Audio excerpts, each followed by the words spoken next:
Hello and welcome to the Jackcast, your Swansea City podcast. I'm your host, Steve Carroll. We do have a guest with us again this week. Making his second appearance on the Jackcast is my good friend, John Russ. John, thanks for coming on. How are you? Thank you for having me back, mate. I'm very good. That's good to hear.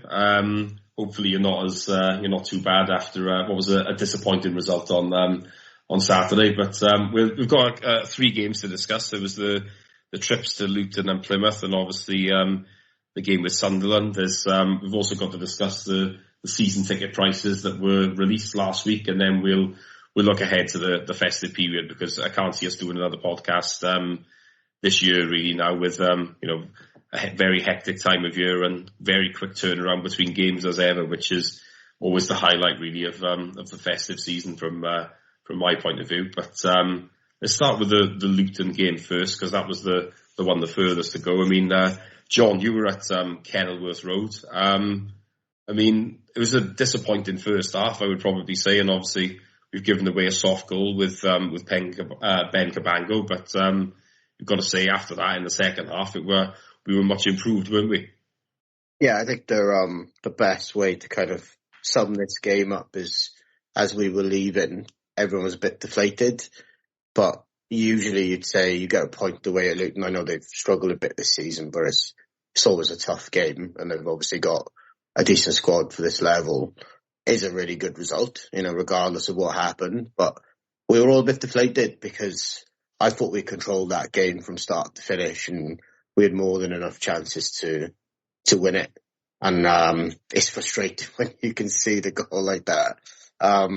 So it was a good point, and I think it was a better point than when we went to Plymouth and won. But yeah, I think it should have been 3. And I thought the performance was really good. I don't know, obviously you had a different perspective, so I don't know if you saw it differently, but certainly from in the ground, I felt like even in the first half, we had complete control of it from start to finish. Yeah, I mean, I think it was more that in the second half we created better chances, didn't we? I mean, we've scored a really good goal, from a corner. Grimes has smashed it into the top corner. I mean, I think the deflation comes really from those 2 chances, doesn't it? From Bianchini and Eon, where one of them really should have gone in, shouldn't it? I mean, Bianchini's maybe a bit unlucky, but I mean, Eon, it's a real sitter, isn't it, inside the 6-yard box? And yeah, it's hard not to feel frustrated then, isn't it, that it's 2 points dropped, although, as you said, it is a good point as well at the same time. I think the Bianchini one, I think he's had a decent run coming on. He has missed a few chances, obviously scored a few goals, but he's always on the end of something. He's always a threat. He should have scored that chance, no doubt, but if he keeps getting in those positions, he will score more goals. The Eon one, I haven't seen it back, I've got to be honest, but in the ground, it was one of those where I think it was Bianchini down the left, put it in. I'm not sure how he managed to get to it. There were so many defenders, but he was just a second too early. So he's a little bit unlucky. If he gets it a touch earlier, he's probably just going to nod that in. So, but that's one thing he probably needs to add to his game, right? I think he's been really good. Obviously he's had the injury, but he hasn't quite had a final product yet. I'm sure it'll come. But yeah, it was deflating because I think we deserved to win overall, and we had the chances to do it, and we just couldn't take them, sadly. Yeah, I mean, I agree with that, but I suppose, can we look at it from maybe another point of view of, maybe earlier in the season we were a bit more lackluster, certainly not creating a lot, but we are playing better now, aren't we, in general? We're creating a bit more, and in general, if you have a lot of days with similar types of performances, usually you will get the win, won't you? So it's got to be positive signs. Yeah, I completely agree. I think we've played pretty well consistently since the Oxford game, maybe with an exception here or there, but I think the consistency for performance has been there, and that goal scoring issue we have has disappeared. It feels like we are creating chances and we are taking them at a higher rate. So, yeah, I don't want to. I'm not being negative about it. It was a good point. It was a good performance. Just it was. I said it was weird leaving the ground a little bit deflated, because if you said to me before the game, especially in those conditions, "Are we get a point here today?" I would have taken that all day long.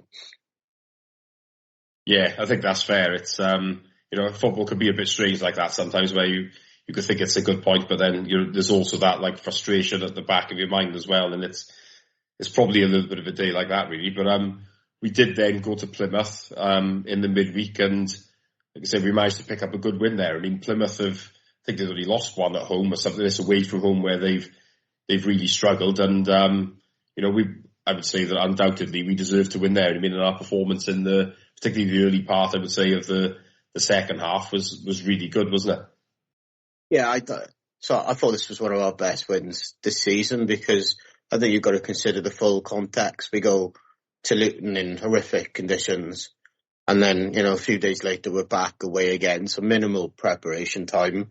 We had to change the team up a bit, obviously, because you have to rotate in those situations against a team that, at home are completely different to what they are away. And we came away with a win. And again, I thought it was one we deserved. There were times where they, maybe the last 20 minutes of the first half, after they got the equaliser, where they were more on top. But you've got to expect that in the Championship. The games become a tussle sometimes, and you just got to see it out. But I thought we maintained our control and our performance level from the weekend. Maybe we didn't quite hit the heights, but we did more than enough to deserve to win that game. So I thought that was a really, really impressive win, having played at Luton, a few days later in, the worst weather conditions we've seen for years and years.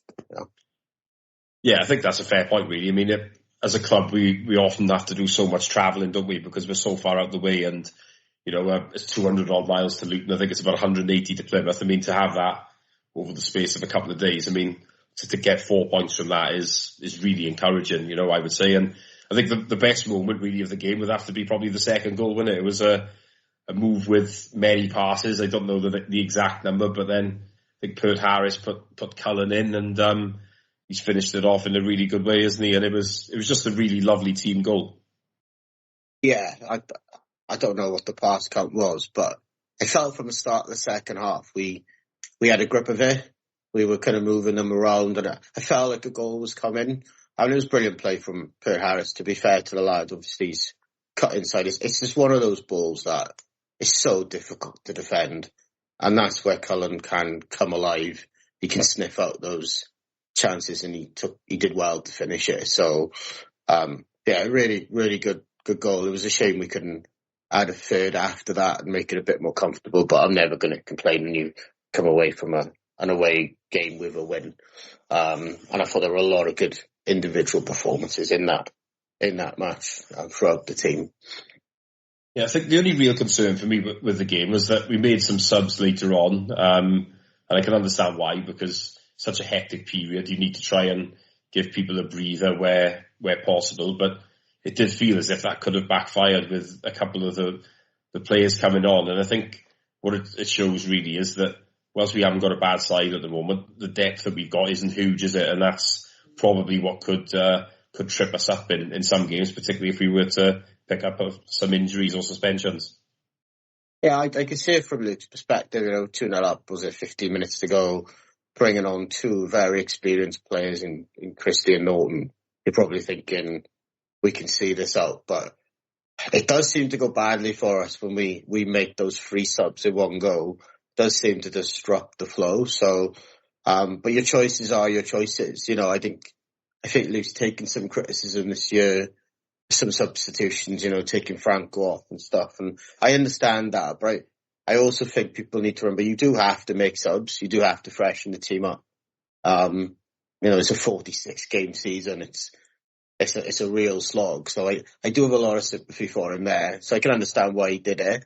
And actually, to be fair to us, after the goal, I mean, I don't think Viggs had a save to make. It wasn't like they peppered us. Obviously, they put us under a little bit of pressure, got the ball in the box, but I can't remember them having a chance. So, and we've won, I think it's 4 away games this season, 2-1, and they've all been where we've gone 2-0 up, that the other team have come back to 2-1 at some point, and then we've had to defend for a period.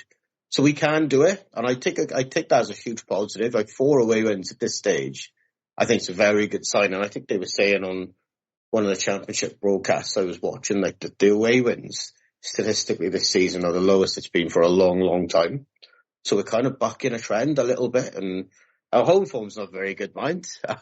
So it's a bit of a conflict. But I think for the way this team's developing, winning away from home and winning close games away from home is a good sign that this team, I think, is developing.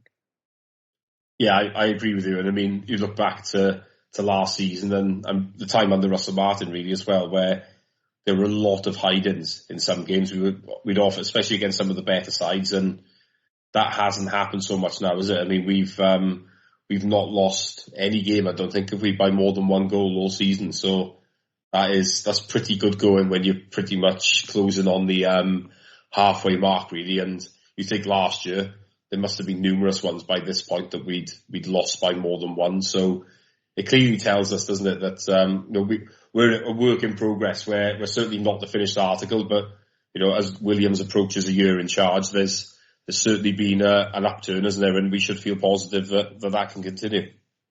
I agree. I think we're definitely a better team than what we were last season. And I think managers, I think Luke might have spoken about this himself. Like, you want to know what you're going to get for the most part. Obviously, you can't play well every week, but we are consistent. We're always competitive. Like you said, nobody's hammering us. We're always in the games. We've proven we can do both sides of the game. We can play football. We can play a really good style. But as I said, most of our wins this season, and minus Preston, have been by one goal, where we've had to do a bit of defending and hold it on, so to speak. So we're showing we can do that, and we're consistently doing it. And as I said earlier, I think we might talk about mentality a bit based off what Luke said after Sunderland. But again, one positive is that we can go away to Luton, dominate the game. We can go away to Plymouth 3 days later, make a few changes, and dominate the game. I think there's so much to be positive about, and I look forward to watching us now. But I think you can see that progress. I think this was a good win for that overall.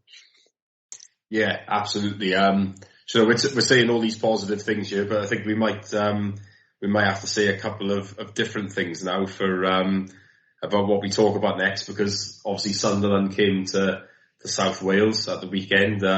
Obviously after that nice little spell with 4 points from 2 away games, we're looking to build on that.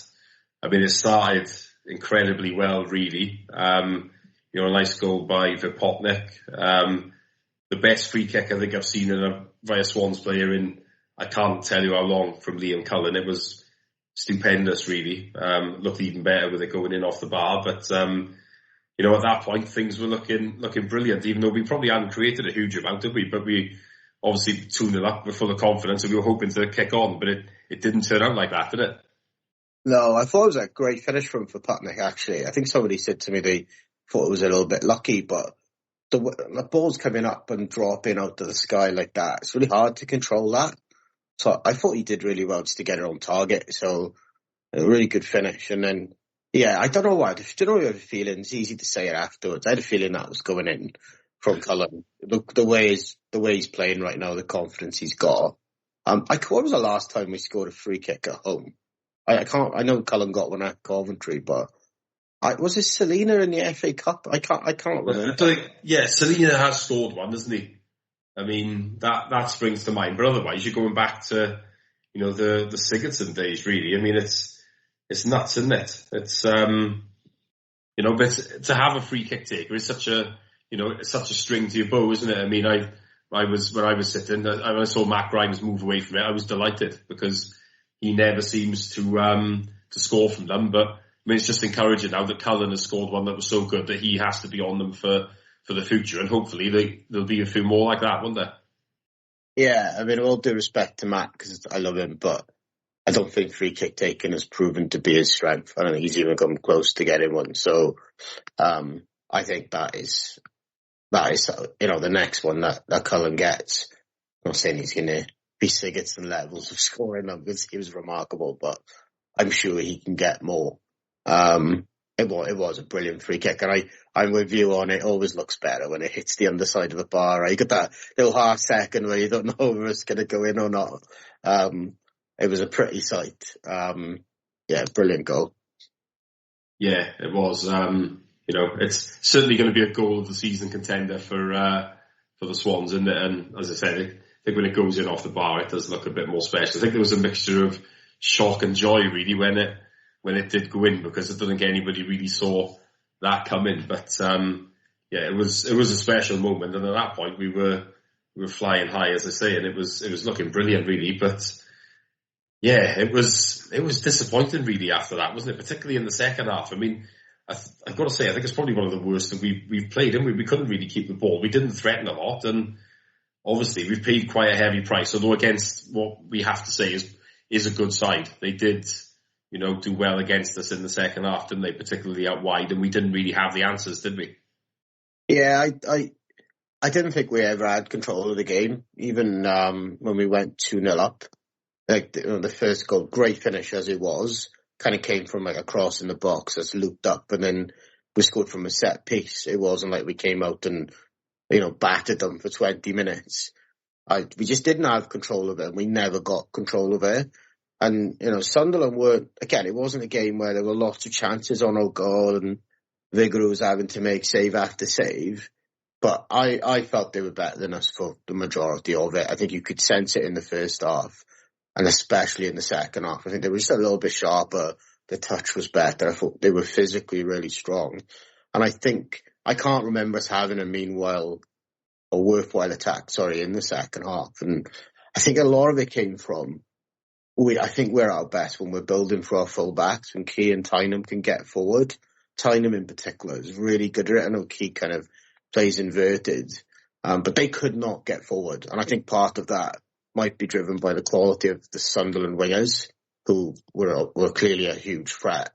But yeah, we just never had control of it. I thought they looked really, really strong. By far the best team we've seen this season, and their midfield was outstanding. Bellingham was good, but I thought Dan Neil was the best player on the pitch. I've seen him linked to Premier League teams before, and I've got to be honest, I've never really noticed it with him. But Saturday, watching that game, I thought he definitely looks like a Premier League player to me. So a disappointing result that I know Luke had some interesting things to say afterwards, but I think sometimes you just got to accept where you are. I don't think we're as good as they are.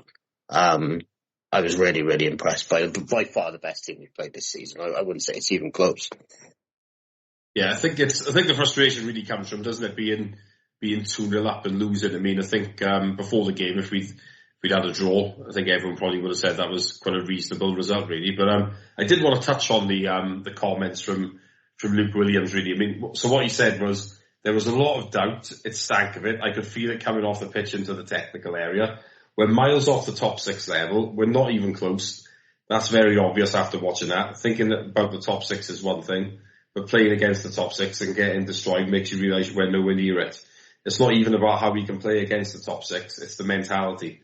We go 2 in front and then can't wait to concede because there's too much pressure. We couldn't cope with the pressure of being 2 up after a decent run of results.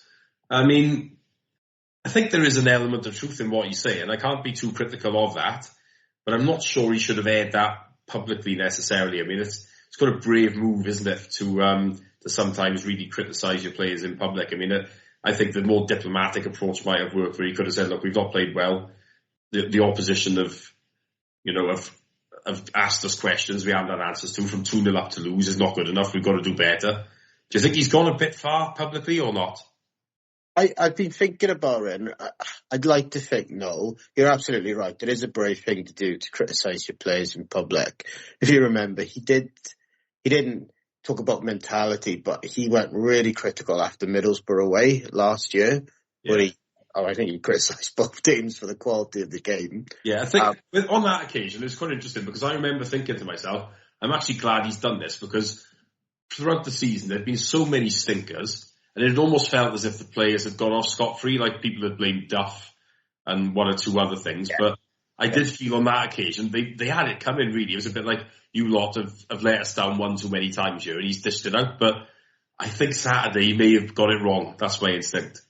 I think we'll be interested to see what the reaction is. I think what he's saying is probably a reflection of wanting to take another step forward, right? So we've said it earlier, we're definitely a better team than what we were last year. And I think if we play against the bottom sides or the mid-table sides, we look a better team than most of those sides. We tend to control games, and we can play against the top 6. I mean, he even said that. But we've been a mid-table team for what? This is 3 years, maybe going on 4 now. Or, the Russell years and last season. And I just wondering if he's he's taken a stab early to challenge that mentality to see if we can start switching it around. Because I don't know. It's hard to know either way. It's like, how much of a leap is it to go from a side that, comfortably sits in mid-table to properly challenging when, we probably, who knows, but right now anyway, I'd say we wouldn't have like the budget or squad of a Sunderland or a Leeds or Burnley, and it's always going to be those type of teams. So it's an interesting challenge. I'm confident he'll be fine. I think he's calculated, Luke. I think he's a very clever man. And I don't think he would have done it unless he felt that he would still get a positive reaction. But I was a little bit like, whoa, I wasn't expecting him to say that. But it's hard to argue with him as well, taking aside whether he should or shouldn't have said it. I think there's some truth in what he's saying. Us getting to the next level, of course, there's an ability thing there in terms of adding to the squad and adding quality. But when you've been a mid-table team for so long, there is going to be a mental leap that we're probably going to have to take. Yeah, I think that's a fair comment, really, and it will be really interesting to see how it plays out. I mean, we will only get the answer, won't we, to what he said, and in terms of how the players react over really the festive period, I think, won't we? But certainly was brave from him and quite unexpected, really, I would say as well. I wasn't expecting that level of anger, but I'll be interested to see how he plays things in future when maybe things don't go so well. But I mean, I think we've certainly got every right to be disappointed. I think even though we have played a good side, from 2-0 up to lose is a gutter, really, and you can't not be a bit frustrated by that. But look, I mean, I think we have to try and focus on, we're in a reasonable position. There's certainly some favourable fixtures to come, which we will go on to discuss shortly. But I think we'll talk about the season ticket news next. There's been,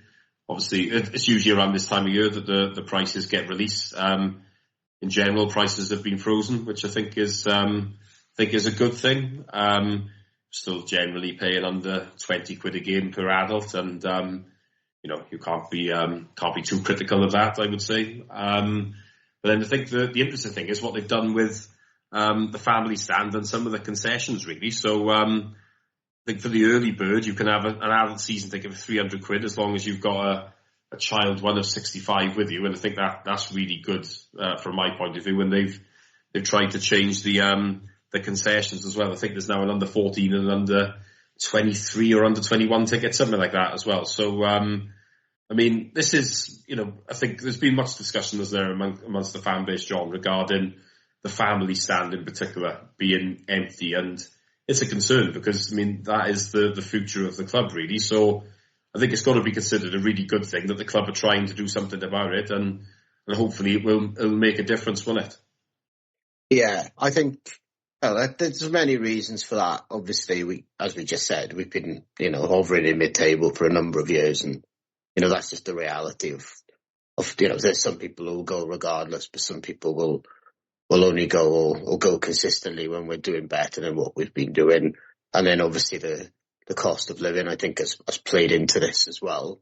So I think it's understandable that it's happened, but we do need to do something about it. It is quite depressing, I think, to look over there and see it, practically empty in most games. So I do think it's the right call. And that's the type of people that you want to get in there, children, you want to get them hooked. I don't know. I feels like we need to try and get our core support up a little bit. Where would you say it's at? I think it's probably around 11, 12k at the moment. Probably be consistently like that since we got into the stadium. So it's just getting back that 6, 7, 8k, wherever it is, back into the ground. And we're going to need to challenge, I think, at the top end of the league for some of that to happen. But I do applaud this move. I think it's the right thing to do. Hopefully we can capture some people, to boost these crowds every week and improve the noise levels in there as well, hopefully. Yeah, I mean, the way I always look at it is that everyone has to start somewhere. And a lot of it is habit, really, with football. I mean, I started going when I was young. I know you were the same. And it just becomes a thing of then that's what you do. I mean, I can't imagine a time where I won't go, and I think it's a lot of people that go. It's probably after the same. I mean, sometimes it's not always necessarily even about the football. It's the social side that comes with it as well. And if you can get people in and get them hooked at a young age, then that's going to be a good thing. I mean, you always have to remember that you might not make a huge amount of money off these things at the start, but I mean, it's the money that you get over a period of time, isn't it? From that, the support that you get from that person every year. And I think that's what we need to try and tap into, really, isn't it? Because, let's be honest about it. It's football these days. It is expensive, as you've said, with the cost of living. And we've also got to remember now as well that it's never really been easier to watch games, find a way to watch games. I mean, any non-3 o'clock game is televised in one way or another. And, at the same time, there will be people managing to watch games that are all at 3 o'clock as well. So it's not like it used to be, is it? Whereas when we were done the Vetch days, for example, if you wanted to watch the Swans, you had to go. But now people can find other ways of watching, and if that's quite cheap or a lot cheaper than going in, you can understand why people might pick that option instead. So you really have to try it properly and be a bit more aggressive in your approach to try and get people down there, don't you? Yeah, absolutely, and I agree completely. And the sad thing is, even though we spent 7 years in the Premier League, we still face this challenge, particularly with younger fans that who have parents or friends or family members who support Man United or Liverpool or whatever. And if we don't capture those fans early, I think it can be difficult to get them later on. I thought naturally when we got into the Premier League, it gave us a gateway into having more support, which I'm sure has carried through. So I think we can get people in there, but it's not easy for us. It is a challenge, but I think the club, at least they're doing something. They're not sitting on their hands. They're trying to fill that stand up, and let's hope it works. Because I just thought, it's great to have the stadium sold out, but I find it a bit bleak sometimes when you're in there and it's just, it's half empty.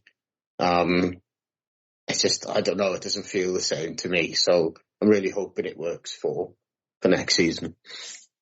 Yeah, absolutely. Fingers crossed, really, that we see that improvement. And I mean, like you say, there'll be, I think South Wales in general has always had a problem, really, with clubs that have not been hugely successful. So you get a lot of people that will follow the glamour clubs, really. And as you say, I mean, in some ways it passes down through the generations and stuff like that. And it can be difficult sometimes to capture those fans. But if you can capture them at a young age, as you say, then that can really make the difference. And, I think from our point of view, certainly there is nothing like following your local team, the team of your mates and your area and stuff like that. I mean, yeah, you might not be as successful as a bigger team, but it just isn't that. There's not that relatable, like, belonging feeling I've always thought with those other clubs that maybe we have. And because we have suffered down the years at times as well, when the good times come, they don't have just feel that little bit sweeter. So if there is anyone out there that wants to try and talk someone into going down the Swans, then feel free to use those words for a little bit of inspiration, because there is nothing like following the Swans, even though at times it will drive you up the wall, but now and again you'll get moments like the Cabango last minute goal at Cardiff and you'll feel ecstasy like you've never felt it in your life. And there's just something very special about that. But moving on to the next period, we've as I said, we've got a hectic one now coming up. We're away to Hull at the weekend. Boxing Day, for once we're at home, which is a nice change. Queen's Park Rangers visit. And then we have a quick turnaround with Luton and Portsmouth, the latter of which we travel to on New Year's Day. I mean, it's not long since we faced them, but it's come round again. And then I think it's on the 4th of January, we've got West Brom at home. So 5 games in 15 days there. I mean, I'm looking at it, and on paper, I mean, it's always dangerous to do that, isn't it? But I mean, that's not the most challenging run of games, really, is it? And I mean, certainly if the Swans are going to be targeting to get towards the top 6, they need to be getting a good haul of points in there. But I mean, you'd like to think it's possible. We could certainly maybe come away with 3 wins, I would say, from there. because I don't think the opposition are that great, but maybe I'm being a little bit optimistic. What do you think? Oh, I agree. I think on paper, and it's never played on paper, it's probably a kind set of fixtures. And also, I think they're kind of the order of the fixtures. Maybe I'm overthinking it, but I'd much rather it this way round. We've got a long trip Saturday, but then, over Christmas, it's 2 home games. So no travelling in between them. And then, Portsmouth isn't the worst trip on New Year's Day that week. I know they always set these fixtures to be closer ones if they can, but so I think it's not just the games themselves, it's that it's nice to have that block in the middle where we haven't got to travel. What worries me the most, Steve, with these games is, I got no doubt we'll be competitive and we can pick up points, but you do need to rotate, and we just don't quite have the depth, I think, right now to maybe do that as much as we'd want. Compounded by the fact, obviously, that Ollie Cooper's still out. I think Joe Allen might, I don't know what his status is, but he might be out. Obviously, you've still got Josh Ginnelly and Sam Parker. I don't think they're going to be back. So it's a hard task on a squad that really relies on a core amount of players to play so many games in a short space of time. And it'd be interesting to see how he does it. There are some rotation options, obviously, Biakini and Vapatnik up front, and Eom and Kurt Harris and Ronald out wide. I think Fulton will probably play a game or two in midfield. We've got Christie and Norton potentially to come in. So we can do it. I just think it would be, I guess it's the same for all teams, right? But it would be nice, to have the likes of Cooper and Allen available. So I do worry that it will put a strain on the squad, but at the same time, I'm optimistic. We should be optimistic. If you look at the season so far, when we've played teams who I would consider to be a similar level, I think most of these are, if not all of them, there should be points there for us to win. And it's my favourite time of the year. The best thing about Christmas, right, is all this football, not just watching the Swans game, but football. I look forward to it more than Christmas itself. So it'll be a fun time. No, I agree with you. It's you look at these other leagues across Europe and they have this little break. I'd be furious if the football in this country was halted for 2 weeks. No one wants that. This is what we want. We just want loads of games. And I know it's maybe not great for the players, and like say you have to make changes and stuff like that, really. But at the same time, this, from a fan point of view, it is fantastic. And there's so many games as well on TV. And I think it's great for us for once to be at home on Boxing Day as well. Boxing Day for me is one of the highlights of the year. Better than Christmas, I would say. You can go down the pub. It's a day for the boys. It's, there'll be loads of other games on TV and stuff. It's, what more can you want? It's like a better Saturday than usual, really. So, as you say, I think it is a great time of year, really. But, you were talking about the changes there, John. It is interesting how we should approach it, I think, because I'm looking at Hull on Saturday. Obviously, that's the priority right now. And I would probably say we just go with that, with a full team, because we don't play again until Thursday.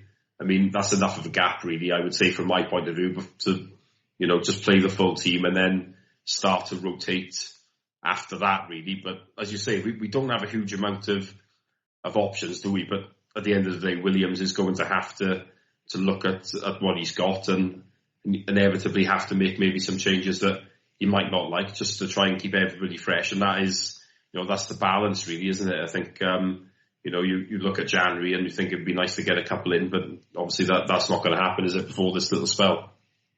Yeah, I think it'll definitely be, the quote-unquote first choice 11 on Saturday, and it wouldn't surprise me if it's the same again on Boxing Day, and then the rotation happens against Luton. But, you can still, possibly keep the eye and maybe swap one of the full-backs out or make a change in midfield, but I'm sure they'll plan it out. And I don't think they make these changes for the sake of it. The players are so closely monitored. They'll know who's fresh and who's able to start and play longer. But again, it's using the bench. It's not just the starters. You may have to make more changes than you usually would. And I think sometimes we just need to keep that in mind when players are being brought off. It might not just be, for that game. It's to protect them and keep them fresh for other games. I guess that the good way to do it would be to be 4-0 up against QPR, so we can take everyone off, right? That would be the best. That would be the best outcome. But yeah, I'm not fingers crossed, but I'm not setting my expectations too high. Yeah, well, it would actually be particularly nice if we did that to them, because I remember, I think it was the year we went up, we actually went there and lost 4-0, didn't we, on Boxing Day, and a certain Adel Tarapt just basically tortured us, probably one of the best I've ever seen individual performances against the Swans, really. But, I mean, yeah, that would be the dream, but, it's probably unlikely, isn't it? I mean, so I mentioned I think we should be targeting probably about 3 wins. I mean, would you say 10 points is a realistic target? Yeah, I think it's realistic. I think I try not to be too optimistic if I can. I think 10's realistic. I think even 8 wouldn't be the end of the world. If we want playoffs, what do you think we need? That's the question. If we're going to get the playoffs, we need 10. And that's just the reality of the situation. I mean, the table's settled now.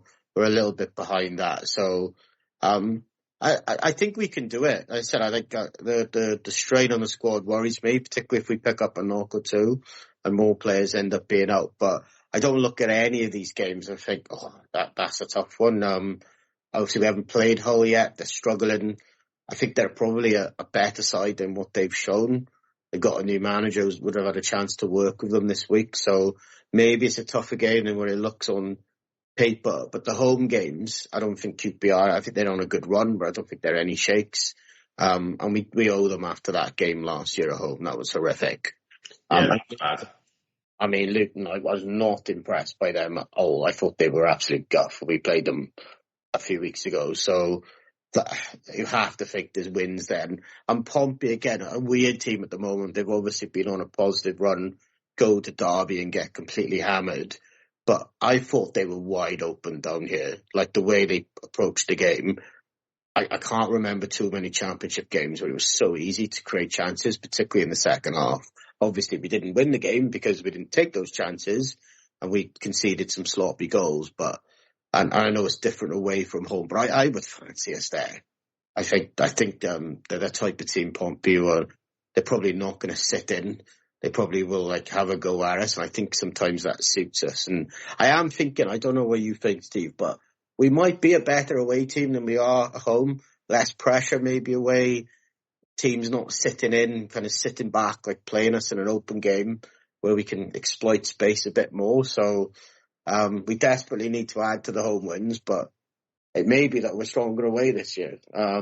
It could be. I mean, if you look at some of the performances, particularly, I mean, I know we were raving earlier in the season, mainly about that first half at Coventry, weren't we? Where, that certainly is one of the best that we've played. And as you say, 4 away wins. And, Hull are under a bit of pressure, for example, aren't they? They need wins. And I think Portsmouth are the same. So, yeah, I'm with you on that, really. I think that both of them will come at us, and that will give us the better chance, really. I think that we always seem to do better against those sides. We've never really liked teams that sit in against us, have we? Well, that QPR game last year was the best example of that ever. They literally didn't leave their own box and they scored from a set piece and we just couldn't break them down. So I'm interested to see, you'd imagine they do the same thing, right? I know they were struggling last year and there's a bit longer in the season to go, but I definitely feel like we owe them for that one. And that's a challenge we're going to have to overcome. If we're going to take this step forward, we've got to be able to break those teams down. So it'd be an interesting challenge for us. It could go horrendously wrong, but I think that there's no reason why we shouldn't be going into these thinking we can really rack up some points here. And I'm looking forward to it. I enjoy watching us at the moment. Obviously Saturday happened, but that's football. You're going to have those games. I am looking forward to it at the moment. I think we're a decent watch when we go out there. So fingers crossed we can deliver the results on top of that. Yeah, absolutely. I mean, I'm sure if I said to you after, I think, what was the last game in the run? Was it Millwall where we lost 1-0 and we obviously went through an entire month without scoring, and now I think we scored 16 or 17 goals in about the 8 games or so since then. I mean, you would never have believed it, would you? If you'd said after when Vipotnik broke the duck at Oxford that we'd suddenly become a team that were, scoring on average about a couple of goals every game. So it's turned quite a bit, doesn't it? Unexpectedly, really. Yeah, and it's not a fluke. I wouldn't say I'm a massive stat, but I look at kind of some of the basic stuff, and our XG performance is pretty strong across those games. So it's not like we're fluking those goals in. We are creating chances. And if anything, we could have scored more. The Pompey game, the Luton game, you think of the chances we missed in those. It feels like we consistently do create them. Saturday, obviously being an exception. And it's good to see our forward players start to get in the goals, right? I mean, Cullen's got 6 now, I think, for Putney's got 4. Bianchini's got 2. So we have strikers who, 2 of those are new and are still kind of getting used to the league and developing, but they are contributing and they are getting chances. And I think it's likely to continue to improve. I said it'd be good to add to it in January, maybe an extra attacking player or 2, but yeah, I am optimistic for the rest of the season. Yeah, I share those thoughts as well, really. It's certainly feels like we're a team that's on the up and building something slowly, and we should all get behind that, because it's probably been a little while since that's been the case. I think next year would probably be the year where hopefully, it can turn a little bit more. But where Rome wasn't built in a day, and we should certainly feel that we're being taken on a bit of a journey now, and that's a positive. Certainly after last season, which I've said previously was probably one of the least enjoyable in 20 odd years, which is quite damning, really. But this year is certainly better than what we've seen for a little bit, so that's really encouraging. We'll wrap this up here. Thanks a lot to John for joining me. Obviously, as I've said, we won't do another one probably this year now, so I'll take the opportunity to wish you all a very Merry Christmas and a Happy New Year, and we will be back in 2025, hopefully with a reasonable amount of points on the board over this festive period, but we'll have to wait and see. But thank you very much for joining us. I hope you've enjoyed. And the Sunderland game hasn't put too much of a damper on the mood, but thanks a lot for joining us, and we will see you soon. So bye for now.